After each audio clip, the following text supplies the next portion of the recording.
तो जब Hicklin test को लेट डाउन किया गया कौन सा केस में, रेजिना वर्सेस हिकलिन में, किस में, रेजिना वर्सेस हिकलिन में, कौन से केस में इसे लेट डाउन किया गया, इसे लेट डाउन किया गया रेजिना वर्सेस हिकलिन के केस में। और कहा गया, ठीक है, Regina versus Hicklin case 1868 LR2QB 360 and held that, और ये कहा गया कि the test of obscenity is whether the tendency of the matter charged as obscenity. ठीक है, तो टेस्ट ऑफ ऑब्सैनिटी कैसे किया जाता है कि जो मैटर ऑब्सैनिटी के लिए चार्ज किया गया है, जिस मैटर को ऑब्सैनिटी कहा गया है, उसकी जो टेंडेंसी है, उसकी टेंडेंसी कैसी है, उसकी टेंडेंसी है is to deprave and corrupt those whose minds are open to such immoral influences and into whose hands a publication of this sort may fall। ठीक है, तो उन लोगों के माइंड को डिप्रेव और करप्ट करने के लिए जिन लोगों के माइंड्स ओपन है इन जैसे इमोरल इन्फ्लुएंसेस के लिए, ठीक है, इन इमोरल इन्फ्लुएंसेस के लिए जिन लोगों के माइंड्स ओपन है उनके माइंड्स को क्या, डिप्रेव और करप्ट करने के लिए, अगर वो क्या है, वो चीज उसकी उस पर्टिकुलर चीज की टेंडेंसी है कि वो उस पर्टिकुलर इंसान के माइंड को करप्ट कर सकता है, उसके माइंड को डिप्रेव कर सकता है, किसके माइंड को, ऐसे आदमी के, ऐसे इंसान के माइंड के जो इन चीजों के लिए जिसका माइंड ओपन है। ठीक है, चलिए, तो ये बात हम समझ गए। तो whose minds are such immoral influence and into whose hands a publication of this sort may fall। ठीक है, और ऐसे इंसान के जिसके हाथों में इस सॉर्ट का पब्लिकेशन जा सकता है। ठीक, चलिए, Hicklin test postulated that a publication has to be judged for obscenity based on isolated passage of a work considered out of context and judged by their। ठीक है, तो इन्होंने क्या किया कि भाई अगर कोई ऑब्सीन वो है, क्या कहते हैं, ऑब्सीन पब्लिकेशन है या फिर कोई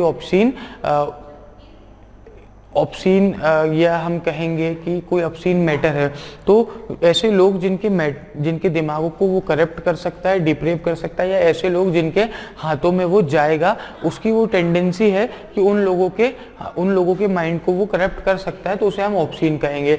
दूसरा चीज कि हिकलिन टेस्ट ने क्या कहा, हिकलिन टेस्ट ने कहा कि publication has to be judged for obscenity. Publication को हम ऑब्सीनिटी के लिए कैसे जज करेंगे, तो based on isolated passages of a work considered out of context and judged by their apparent influence on most susceptible readers such as children or weak minded adults। ठीक है, तो ऑब्सैनिटी को हम कैसे जज करेंगे, ऑब्सैन कंटेक्स्ट को, ऑब्सीन पब्लिकेशन को हम ऐसे जज करेंगे कि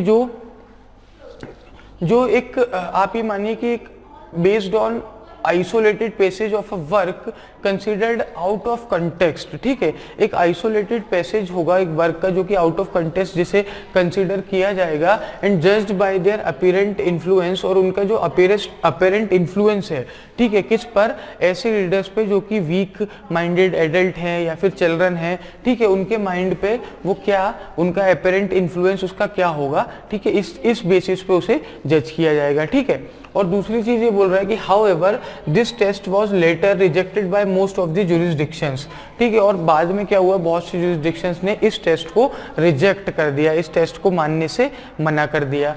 चलिए, तो जब मना कर दिया तो there were many judgments where it was stipulated by the Indian court, और वहां पे एक से बहुत से जजमेंट थे जिसमें इंडियन कोर्ट्स ने स्टिपुलेट किया है कि obscenity has to be judged in the context of contemporary social mores. ठीक है, ऑब्सैनिटी को कैसे जज किया जाएगा, ऑब्सैनिटी को जज किया जाएगा कंटेम्पररी सोशल मोड्स के कंटेक्स्ट में। ठीक है, current socio moral attitude of the community, और किस चीज के, करंट जो सोशियो मोरल एटीट्यूड है कम्युनिटी का, उसके बेस पे जज किया जाएगा, and the prevalent norms of acceptability and susceptibility of the community in relation to the matters in issue. और अभी जो प्रिवेलेंट नॉर्म्स हैं किस चीज के लिए, एक्सेप्टेबिलिटी और ससेप्टिबिलिटी को, उन पर्टिकुलर मैटर जो है इशू में उसकी एक्सेप्टेबिलिटी और ससेप्टिबिलिटी को लेकर के, ठीक है, कम्युनिटी में जो भी नॉर्म्स हैं अभी प्रेवलेंट उनके बेसिस पे उन्हें जज किया जाएगा। ठीक है, ये कहाँ कहा गया, ये इंडिया में ऐसा कहा गया है। ठीक है, चलिए, तो ये चीज़ हमें समझ में आई। ये चीज़ हमारी क्या कह रही है, ये कह रही है कि भाई जो ऑब्सैनिटी का इशू है वो इंडियन कोर्ट्स को और दूसरे बाहर के कोर्ट्स को बहुत टाइम से अफेक्ट करता हुआ आ रहा है, और एक क्वेश्चन हमेशा रहा है, ठीक है, और वो सेम रहा है क्वेश्चन कि ऑब्सैनिटी को क्वालिफाई करने के स्टैंडर्ड्स क्या है, ठीक है, किसकी आइज में, in the eyes of law. तो जब ये बात करते हैं हम, तो हम 1868 में जाकर के यूनाइटेड किंगडम की बात करते हैं तो यूनाइटेड किंगडम में क्या हुआ था, एक हिकलिन टेस्ट हुआ था और Hicklin versus Regina versus Hicklin 1868 का एक केस था। उसमें क्या बोला था कोर्ट ने बोला था कि जो ऑब्ससेनिटी का टेस्ट है ना वो कैसे किया जाएगा कि जो मैटर है, ऑब्ससेन मैटर जो है, ठीक है, वो क्या करेगा, वो जिन लोगों के हाथ में जाएगा, ठीक है, अगर कोई पब्लिकेशन है किसी जगह पब्लिश हो रहा है, ठीक है, तो वो जिन लोगों के हाथ में जाएगा, जिन रीडर्स के पास जाएगा, ठीक है, तो वो ऐसे जो रीडर्स हैं जिनका माइंड इन इमोरल चीज़ों के लिए थोड़ा ओपन होता है, ठीक है, इन इमोरल चीज़ों से इन्फ्लुएंस होने के लिए थोड़ा ओपन होता है, उनके हाथ में अगर वो चीज़ जा रही है और उस पर्टिकुलर पब्लिकेशन की टेंडेंसी ऐसी है कि वो उन्हें इन्फ्लुएंस करेगा, ठीक है, इन इमोरल चीज़ों की तरफ, तो वो ऑब्सीन माना जाएगा, ठीक है। हिकलिन टेस्ट ने ये भी पोस्टुलेट किया कि आप पब्लिकेशन को कैसे जज करोगे, तो उन्होंने बोला कि भाई पब्लिकेशन को हम इस तरीके से जज करेंगे कि एक आइसोलेट पैसेज है एक वर्क का, ठीक है, उसे कंसीडर करेंगे आउट ऑफ कंटेक्स्ट और उसे हम किस तरीके से जज करेंगे, उसके अपेरेंट इन्फ्लुएंस से, उसके अपेरेंट इन्फ्लुएंस से किस पे जो सबसे ज़्यादा ससेप्टिबल रीडर्स हैं, सबसे ज़्यादा ससेप्टिबल रीडर्स इन्होंने यहाँ पे किसे बताया, सबसे ज़्यादा ससेप्टिबल रीडर्स इन्होंने यहाँ पे बताया दो लोगों को, एक तो वीक माइंडेड एडल्ट्स को और चिल्ड्रंस को, ठीक है। तो अगर उन्हें ये अफेक्ट करता है, उन्हें अगर ये इन्फ्लुएंस करता है, उन पे अगर इसका अपेरेंट इन्फ्लुएंस रहता है तो ये चीज़ ऑब्सीन को स्टैंडर्ड्स को क्वालिफाई करेगी। लेकिन बाद में क्या हुआ, बहुत से जुरिस्डिक्शन ने इस चीज़ को मानने से मना कर दिया, रिजेक्ट कर दिया। अब जब इस चीज़ को रिजेक्ट कर दिया गया तो फिर क्या हुआ, there were many judgments where it was stipulated, ठीक है, और बहुत से जजमेंट में इंडियन कोर्ट्स ने ये चीज़ स्टिपुलेट की है कि जो ऑब्ससेनिटी होती है उसे किस कंटेक्स्ट में हम जज करेंगे, उसे हम जज करेंगे पहला कंटेम्प्रेरी सोशल मोड्स के कंटेम्प्ट में, ठीक है, जो कंटेम्प्रेरी सोशल चीज़ें चली आ रही हैं उनकी कंटेक्स्ट में, अभी जो करंट सोशल और मोरल, ठीक है, सोशल और मोरल जो हमारा एटीट्यूड है किसका, कम्युनिटी का अभी जो सोशियो मोरल एटीट्यूड है करंट में, उसके कंटेक्स्ट में जज करेंगे, और जज करेंगे हम जो प्रिविलेंट नॉर्म्स हैं कम्युनिटी में किस चीज़ को लेकर के, ठीक है, इन मैटर्स के रिलेशन में एक्सेप्टेबिलिटी और ससेप्टिबिलिटी को लेकर के, ठीक है, जो इश्यूज हैं उनकी एक्सेप्टेबिलिटी और ससेप्टिबिलिटी को लेकर के, जो करंट नॉर्म्स हैं, जो करंट एटीट्यूड है, उनको लेकर के हम जज करेंगे। बात समझ में आ गई, इसमें कोई दिक्कत कोई परेशानी, चलिए नहीं है, ठीक है, ये हमें पैसेज समझ में आया। अब अगर हमें पैसेज समझ में आया है तो हम आगे बढ़ के उसके क्वेश्चंस देखते हैं, ठीक है। अब ये फॉर एग्जांपल, ठीक है, क्वेश्चन नंबर यहाँ से शुरू होता है, तो यहाँ पे एक और चीज दी हुई है कि for example in Ranjit D Udeshi versus state of Maharashtra AIR 1965 supreme court 881, तो क्या हुआ कि Ranjit D Udeshi versus state of Maharashtra में क्या हुआ, Chandrakant Kalyan Das Kakodar versus state of Maharashtra, ठीक है, 1969 SCC 687, ये दो केसेस हैं, ठीक है, एक आपका Ranjit D Udeshi versus state of Maharashtra और Chandrakant Kalyan Das Kakodar versus state of Maharashtra 1969। क्या कहा गया, these judgments indicated that the concept of obscenity would change with the passage of time। In judgments ने क्या ये चीज दिखाई कि जो obscenity का जो कंसेप्ट है ना वो टाइम के साथ चेंज होता जाएगा। किसके साथ चेंज होता जाएगा, टाइम के साथ चेंज होता जाएगा with the passage of time, and what might have been obscene at one point of time would not be considered as obscene at a later period. और कहा गया कि जो चीज आज ऑब्सीन कंसीडर की जा सकती है वो हो सकता है कि आने वाले वक्त में आज से 10 साल बाद ऑब्सीन कंसीडर ना की जाए, ठीक है, क्योंकि पैसेज ऑफ टाइम में उतना डेवलपमेंट हो जाता है। This came to be known as community standards test, और इस टेस्ट को क्या कहा गया, इस टेस्ट को कहा गया community standards test. In Bobby Art International and others versus Ompal Singh Hoon, ठीक है, Bobby Art International and others versus Ompal Singh Hoon 1996 का केस है। कोर्ट ने क्या कहा, court upholding the community standard test held that, court ने क्या कर दिया, कम्युनिटी स्टैंडर्ड टेस्ट को अपहोल्ड कर दिया, ठीक है, और कहा कि complete message and context of the objectionable scene form picture etcetera need to be examined in order to find out whether the alleged material is obscene और नॉट। और कहा कि भाई जो कंप्लीट मैसेज है और कंटेक्स्ट है, ठीक है, कंप्लीट मैसेज और कंटेक्स्ट है किसी भी ऑब्जेक्शनेबल सीन का, फर्म का, पिक्चर का, ठीक है, तो उसे क्या किया जाएगा, उसे समझा जाएगा, उसे एग्जामाइन किया जाएगा और फिर उसमें से पता लगाया जाएगा कि जो एलिजिड मटेरियल है वो ऑब्सीन है भी या नहीं है। यहाँ तक बात समझ में आ गई। ये हो गया हमारा पैसेज। अब जब ये हमारा पैसेज हो गया तो अब हम बात करेंगे किनकी, हमारे क्वेश्चंस की, ठीक है। समझ में आ गया हम यहाँ पे किस चीज़ की बात कर रहे हैं, यहाँ पे हम बात कर रहे हैं ऑब्सीनिटी की, ठीक है। तो ऑब्सीनिटी की जब हमने बात कर ली तो ऑब्सीनिटी की बात करके आगे बढ़ते हैं, ठीक। तो ठीक है, यहाँ तक हम पूरी बात समझ गए तो हम क्वेश्चंस की ओर बढ़ते हैं, ठीक। और यहाँ पे अपहोल्ड का मीनिंग जो दिया हुआ है, अपहोल्ड की बात आप समझ गए ना। अपहोल्ड का मतलब होता है टू कंफर्म, है ना। क्या मतलब होता है अपहोल्ड का? अपहोल्ड का मतलब होता है कंफर्म। तो अगर उन्होंने ये कम्युनिटी टेस्ट को अपहोल्ड किया था, कम्युनिटी स्टैंडर्ड टेस्ट को, तो उन्होंने क्या किया था, उसे अपहोल्ड किया था। बात समझ गए? चलिए, पहला क्वेश्चन है कि यार daily local newspaper called Ramanand बाजार पत्रिका, एक डेली न्यूज़पेपर था जिसका नाम था रामानंद बाजार पत्रिका, उसने क्या किया, having wide circulated in Anand Nagar published on, ठीक है, उसका वाइड सर्कुलेशन था, बहुत ज्यादा सर्कुलेशन था आनंद नगर में, published on 1 July 2009 in article with the picture of Boris Becker, a world renowned tennis player, ठीक है। तो उन्होंने एक आर्टिकल पब्लिश किया किसकी पिक्चर के साथ, बोरिस बेकर के साथ, जो कि एक बहुत ही वर्ल्ड रिनोन्ड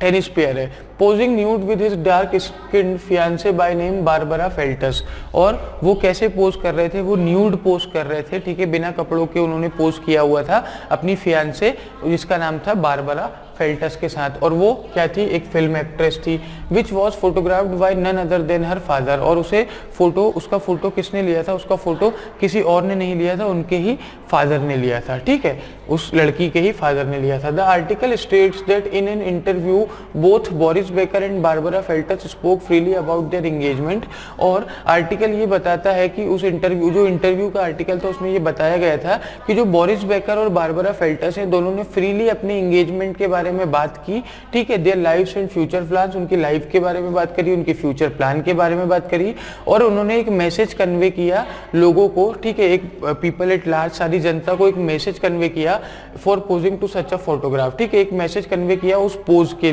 द्वारा। अब वो मैसेज क्या था वो देखते हैं। Article picturises Boris Becker is a strident protester of the pernicious practice of apartheid, ठीक है। तो आर्टिकल ने क्या किया, आर्टिकल ने बोरिस बेकर को एक बहुत ही कट्टर विरोधी, जिसे हम कहते हैं ना, बहुत विरोध किया उसने, किस चीज का, एक जो बहुत ही बेकार, हमारे यहाँ बहुत ही परनीशियस सी प्रैक्टिस है किसकी, अपार्थाइड की, अपार्थाइड की प्रैक्टिस का उन्होंने विरोध किया।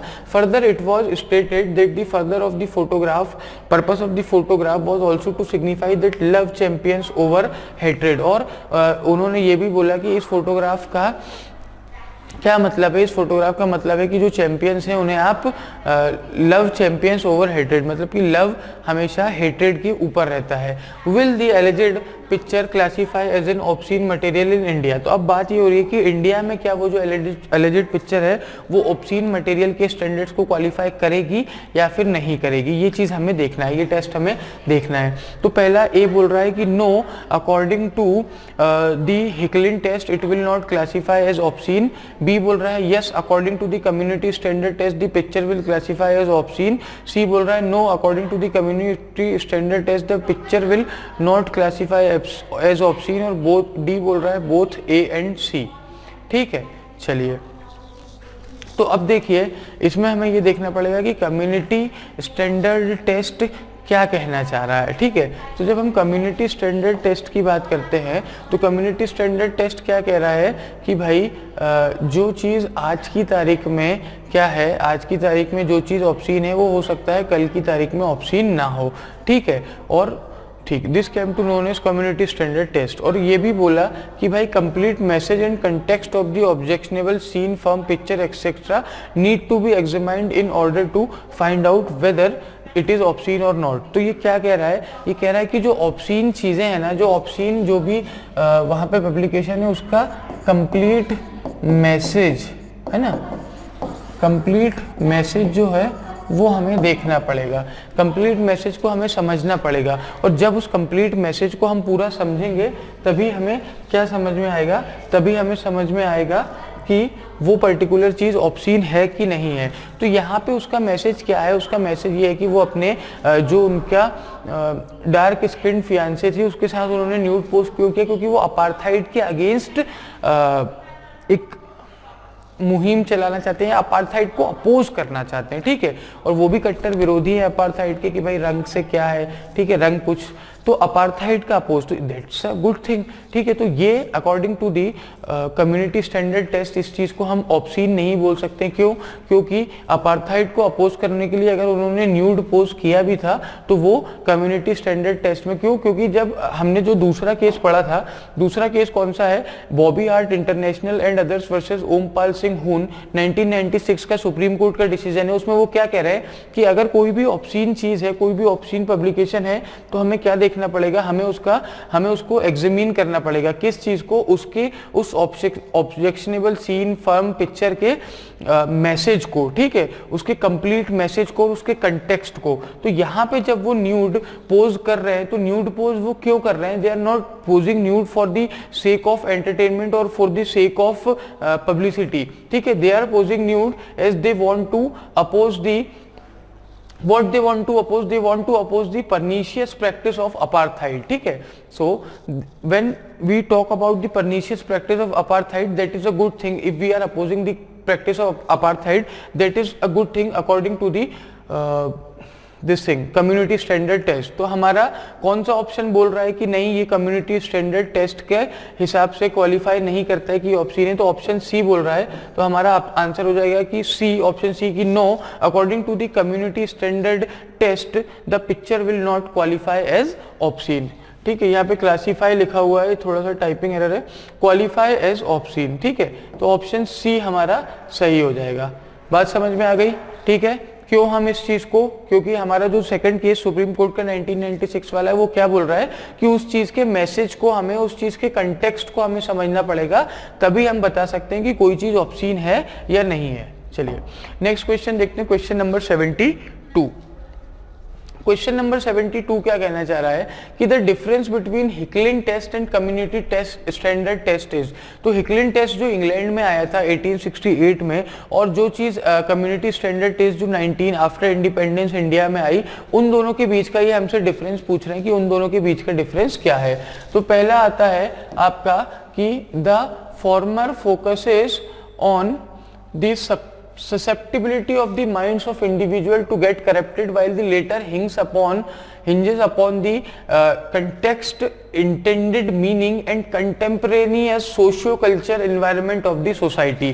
बिल्कुल सही बात है। जब हम हिकलिन टेस्ट की बात करते हैं तो वो किस चीज की बात करता है, वो ससेप्टिबिलिटी की बात करता है, किसके, उन इंडिविजुअल के माइंड्स के who are going to get corrupt, ठीक है, जिनके माइंड्स करप्ट हो सकते हैं उस पर्टिकुलर ऑब्सीन चीज से, उस ऑब्सीन सीन से, उस ऑब्सीन फिल्म से, उस ऑब्सीन पब्लिकेशन से, ठीक है, उस बारे में बात होती है। लेकिन वहीं जब हम हमारे कम्युनिटी स्टैंडर्ड टेस्ट जो कि सुप्रीम कोर्ट ऑफ इंडिया ने दिया है उसकी बात करते हैं, तो कम्युनिटी स्टैंडर्ड टेस्ट क्या बात करता है, वो कहता है कि जब हम इसका मीनिंग निकालना चाहते हैं कि कोई चीज ऑब्सीन है कि नहीं है, क्या स्टैंडर्ड्स हैं जो इस चीज को क्वालिफाई करेंगे, तो हम बात करते हैं कंटेक्स्ट की, उस पर्टिकुलर पब्लिकेशन के इंटेंडेड मीनिंग की, और हमारे यहाँ जो कंटेम्परेनियस सोशियो कल्चर एनवायरनमेंट है सोसाइटी में, उन सारी चीजों को देखते हुए हम एक चीज को क्वालिफाई करते हैं कि वो ऑब्सीन है या नहीं है, ठीक है। क्योंकि आज 2021 में जो चीज हमारे लिए ऑब्सीन होगी, शायद 2025 में, 2030 में, 2035 में वो चीज हमारे लिए ऑब्सीन ना हो, ठीक है। और तो उन चीजों का मैसेज भी हमें समझना पड़ेगा, उस चीज का कंटेक्स्ट भी हमें समझना पड़ेगा कि अगर वो ऑब्सीनिटी है भी, उस न्यूज़पेपर में अगर वो न्यूड पिक्चर आई भी है उसके फियांसे के साथ, तो उसके पीछे उसका मोटिव क्या है, वो क्या चीज पोर्ट्रे करना चाहता है, वो क्या मैसेज हमें देना चाहता है। अगर वो मैसेज ही ऑब्सीन है तो फिर वो क्वालिफाई करेगा किस स्टैंडर्ड के लिए, ऑब्सीन स्टैंडर्ड के लिए। लेकिन जो मैसेज है वो एक बहुत ही सोशियो पॉलिटिकल मैसेज है, अगर देखा जाए तो वो अपार्थाइड की जो प्रैक्टिस है उसे अपोज करना चाह रहे हैं, ठीक है। तो ऑप्शन ये हो गया आपका, ऑप्शन बी बोल रहा है as per Hicklin test a nude picture of a woman per se can be obscene, while as per the latter the picture should be suggestive of depraved mind and designed to excite sexual passion in person who are likely to see it. तो ये बोल रहा है कि Hicklin test है जो बोलता है वो ये बोलता है कि भाई एक पिक्चर, अगर एक वुमेन की न्यूड पिक्चर अगर पर से जो है वो ऑब्सीन हो जाएगी, ठीक है। अगर हिकलिन टेस्ट के हिसाब से हम देखें तो न्यूड पिक्चर अगर है तो वो बाय डिफॉल्ट ही ऑब्सीन कहलाएगी। लेकिन जब हम दूसरे की बात करते हैं, दूसरा कौन सा है जो हमारा कम्युनिटी स्टैंडर्ड टेस्ट है, वो क्या कहता है कि ये जो पिक्चर है ये सजेस्टिव होनी चाहिए किस चीज की, कि जो डिप्रेव माइंड है, जो डिजाइंड हुए हैं, ठीक है, वो जो डिजाइंड हुए to excite sexual passion in persons, उसको क्या है, वो who are likely to see it. तो बेसिकली देखिए ऐसा नहीं है, ठीक है, एक न्यूड पिक्चर पर से नहीं हो सकती ऑप्शन। जब हम दोनों की ही बात करते हैं, दोनों ही एक कम्युनिटी स्टैंडर्ड टेस्ट की बात करता है और दूसरी भी कुछ ऐसे टेस्ट की बात करता है जो कि हमारे को बताया गया है। तो ये दूसरा ऑप्शन आपका गलत हो जाता है और जब दूसरा हमारा एलिमिनेट होगा तो ऑल ऑफ द अबव अपने आप ही एलिमिनेट हो जाएगा। अब हमारे पास दो ऑप्शंस बचे हैं, ऑप्शन ए और ऑप्शन सी। ऑप्शन ए जहां तक है सही है, लेकिन सी भी पढ़ लेते हैं, शायद ये ज्यादा मीनिंगफुल और ज्यादा रेफरेंशियल निकले। तो ऑप्शन सी क्या कह रहा है कि the former considers obscenity as a changing concept while changing times while the latter does not. ये कह रहा है कि the former considers obscenity as a changing concept. ये कह रहा है कि भाई जो हिकलिन टेस्ट है, जो फॉर्मल टेस्ट है, वो क्या बोलता है कि ऑब्सैनिटी एक चेंजिंग कंसेप्ट, लेकिन नहीं, ऐसा नहीं है। चेंजिंग कंसेप्ट ऑब्सैनिटी को किसने बोला है, वो बोला है कम्युनिटी स्टैंडर्ड टेस्ट, जो इंडियन सुप्रीम कोर्ट ने दिया था। और उन्होंने बोला था कि time with the passage of time क्या होता है, ऑब्सैनिटी की डेफिनेशन कम्युनिटी में बदलती रहती है। तो हमें उस बदलती डेफिनेशन के हिसाब से स्टैंडर्ड्स क्वालिफाई करने पड़ेंगे कि क्या चीज ऑब्सीन है, क्या चीज ऑब्सीन नहीं है। तो हमारा आंसर यहाँ पे क्या हो जाएगा, हमारा आंसर ऑप्शन ए हो जाएगा, जो कि क्या बोलता है कि हिकलिन टेस्ट और कम्युनिटी स्टैंडर्ड टेस्ट में क्या डिफरेंस है, that the former focuses on the susceptibility of the minds of individual to get corrupted while the latter hinges upon the context, intended meaning and contemporaneous socio culture environment of the society. Getting it? ठीक है, यहां तक बात clear है। चलिए next question की बात करते हैं, question number 73। The issue of obscenity is fundamentally, the issue of obscenity is fundamentally related with which of the following. ठीक है, तो ये कह रहा है कि भाई जो ऑब्सैनिटी का इशू है वो फंडामेंटली किस चीज से रिलेटेड है, इन चार ऑप्शंस में से। पहला बोल रहा है freedom of religion of an individual, दूसरा बोल रहा है freedom of speech and expression of an individual, और तीसरा बोल रहा है right to privacy of an individual, और चौथा बोल रहा है ऑल ऑफ द अबव। तो देखिए जब हम ऑब्सैनिटी की बात करते हैं तो ऑब्सैनिटी और रिलीजन का क्या लेना देना है। ठीक है, right of freedom of an individual, right of religion of an individual जो है उससे ऑब्सैनिटी का क्या लेना देना। ठीक है, ऑब्सीन कैरेक्टर्स क्या होते हैं, हमने देखा कि एक जो सेक्सुअल वर्ड्स होते हैं, सेक्सुअल रिमार्क्स होते हैं, सेक्सुअल क्या कहते हैं हम उन्हें, चीज़ें होती हैं जो कि मतलब पब्लिश की जाती हैं, सेक्सुअल पब्लिकेशंस होते हैं, या फिर ठीक है कोई किसी तरीके के फोटो है, उन्हें हम कहते हैं, क्या कहते हैं, उन्हें हम कहते हैं ऑब्सीन थिंग्स या फिर ऑब्सीन चीज़ें। ठीक है, तो उसका रिलीजन से कोई लेना देना है नहीं। और जितना हमने पैसेज पढ़ा है, हमारे पैसेज में हमें ये चीज़ कहीं समझ में नहीं आई कि वो फ्रीडम ऑफ रिलीजन से रिलेटेड है। तो अब ऑप्शन ए जाता है एलिमिनेशन पे, तो दूसरा ऑप्शन डी भी आपका साथ साथ एलिमिनेशन हो जाएगा, क्योंकि ऑल ऑफ द अबव इसका आंसर हो नहीं सकता है। अब फिर हमारे पास बी और सी दो ऑप्शन बचे हैं, जो कि क्या कह रहे हैं कि freedom of speech and expression of an individual या फिर right to privacy of an individual. ठीक है, तो ऑब्सीन चीजें क्या होती है, राइट टू प्राइवेसी से रिलेटेड होती हैं या फिर freedom of speech and expression से।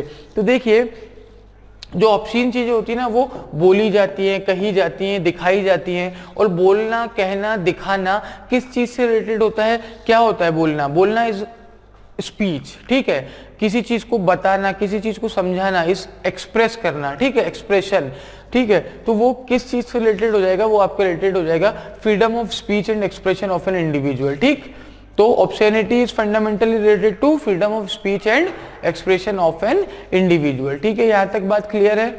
चलिए आगे बढ़ते हैं और क्वेश्चन नंबर 74 देखते हैं। क्वेश्चन नंबर 74 बोल रहा है कि consider the following situation and choose the correct option as per the Hicklin test. ये दो सिचुएशन हमें दी हुई है, इन्हें कंसीडर करना है और हिकलिन टेस्ट के हिसाब से हमें इन दोनों में से एक करेक्ट ऑप्शन देखना है कि कौन सा ऑप्शन है, कौन सा ऑप्शन नहीं है। समझ में आ गई यहां तक की बात? चलिए, तो दो जो सिचुएशन हमें दी हुई है वो क्या दी हुई है।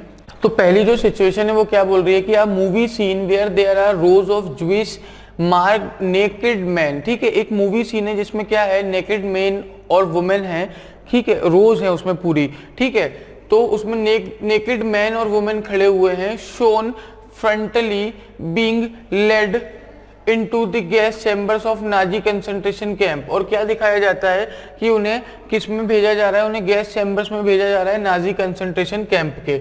Not only they are about to die but they are stripped of their basic dignity in the last moment of their life. और यही नहीं कि वो मरने वाले हैं, उनकी डेथ होने वाली है, बल्कि क्या किया जाता है उनके साथ, उनकी जो बेसिक डिग्निटी है लास्ट मोमेंट में, उसके साथ भी उन्हें, ठीक है, वो भी उनसे छीन ली जाती है।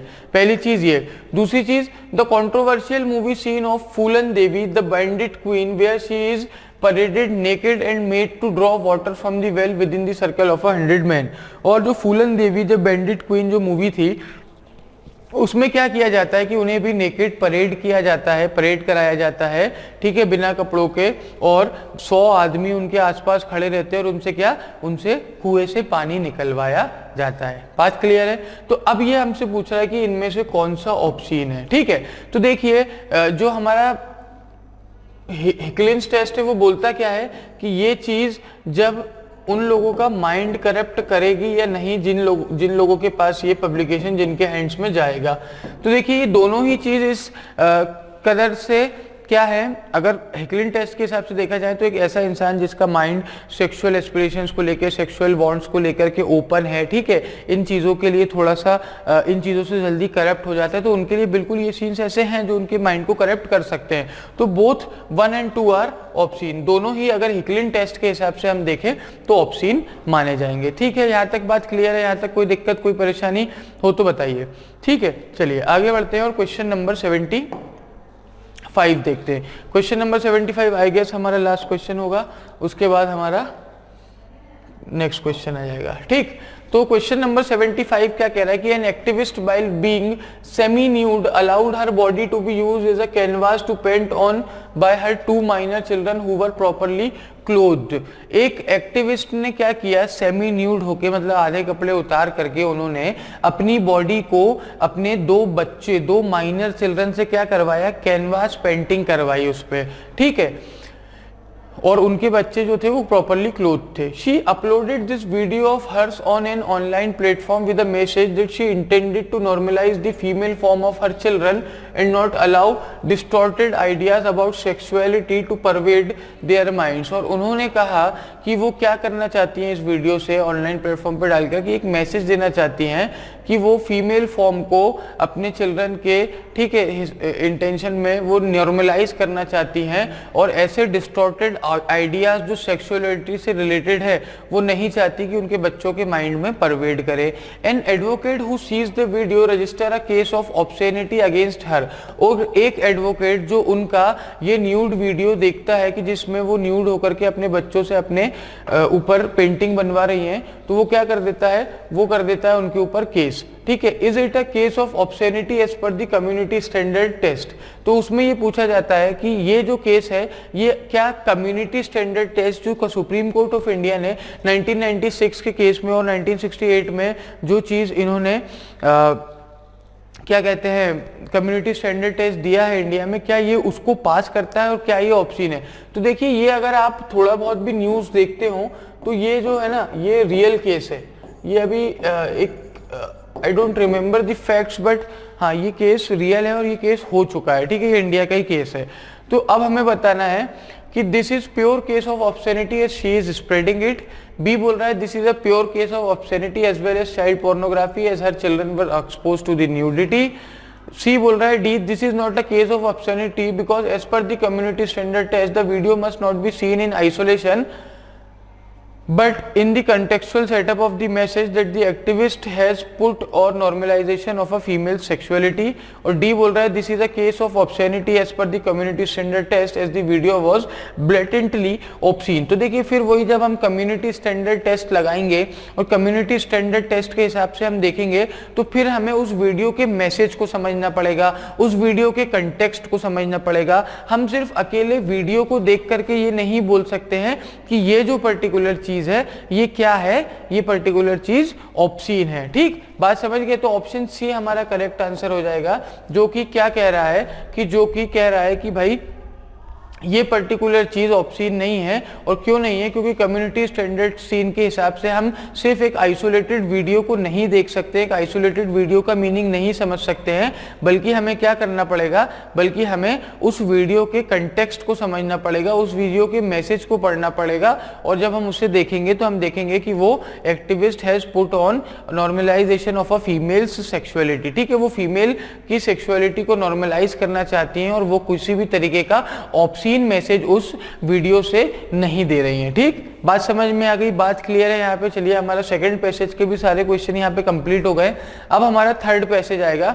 ठीक है, थर्ड पैसेज देखते हैं, थर्ड पैसेज क्या कहना चाह रहा है, और थर्ड पैसेज के बाद हम बात करेंगे कि उसके जो क्वेश्चन है उनके बारे में बात करेंगे। ठीक है, यहाँ तक चीज क्लियर है। ऑब्ससेनिटी से रिलेटेड जितने भी क्वेश्चन थे हम समझ गए ना कि हमारा जो कम्युनिटी स्टैंडर्ड टेस्ट है वो क्या होता है और जो हिकलिन्स टेस्ट है वो क्या कहता है। ठीक है, और ज्यादातर क्वेश्चन देखिए इन्होंने यहाँ पे कम्युनिटी स्टैंडर्ड टेस्ट से रिलेटेड ही पूछे हैं हमसे। चलिए अब बात करते हैं हम अगले क्वेश्चन की। ठीक है, इसमें पॉल्यूटर्स पे का प्रिंसिपल है, एक प्रिंसिपल है, दो प्रिंसिपल है और उसके बाद तीसरा भी प्रिंसिपल है, उसके बाद क्वेश्चंस है।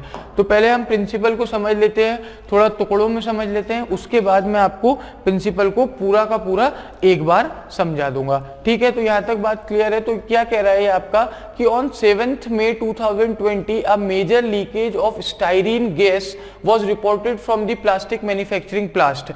7 मई 2020 को क्या हुआ, स्टाइरीन गैस का मेजर लीकेज हुआ। ठीक है, स्टाइरीन गैस का major leakage was reported from the plastics manufacturing plant. ठीक है, प्लास्टिक के मैन्युफैक्चरिंग प्लांट से वो लीकेज हुआ और उस का नाम क्या था, एलजी पॉलीमर्स। ठीक है, LG polymers located on the outskirts of the Visakhapatnam city. तो विशाखापट्टनम सिटी के आउटस्कर्ट पे ये जो plastic manufacturing plant LG polymers situated था, उससे मेजर लीकेज हुआ किसका, स्टाइरीन गैस का। ठीक, यहां तक बात क्लियर है।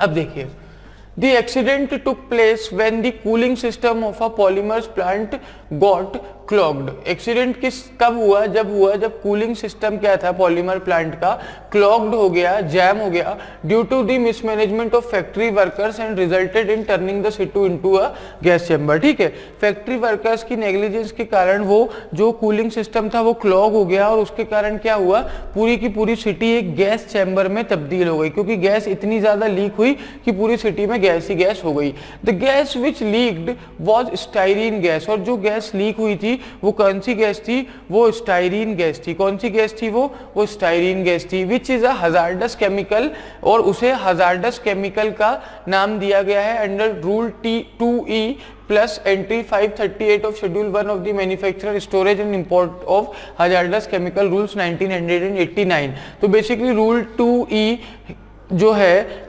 Schedule 1 of the manufacturer storage and import of hazardous chemical rules 1989 का, उसके अंडर क्या कहा गया है, उसके अंडर कहा गया है कि ये जो गैस है ये हजार्डस केमिकल है। बात यहां तक क्लियर हो गई। चलिए, तो पहला प्रिंसिपल क्या कह रहा है, पहला प्रिंसिपल कह रहा है कि पॉल्यूटर पेज प्रिंसिपल। ठीक है, The doctrine of polluter pays is a well established principle of environmental law। और ये जो polluter pay का principle है ना, एक बहुत ही established principle है environmental law का, और क्या कहता है, which places an obligation of compensating the damage to the people who ought to reimburse। ठीक है, which places an obligation of compensating the damage to the people who ought to reimburse it and also have the capacity to disburse it।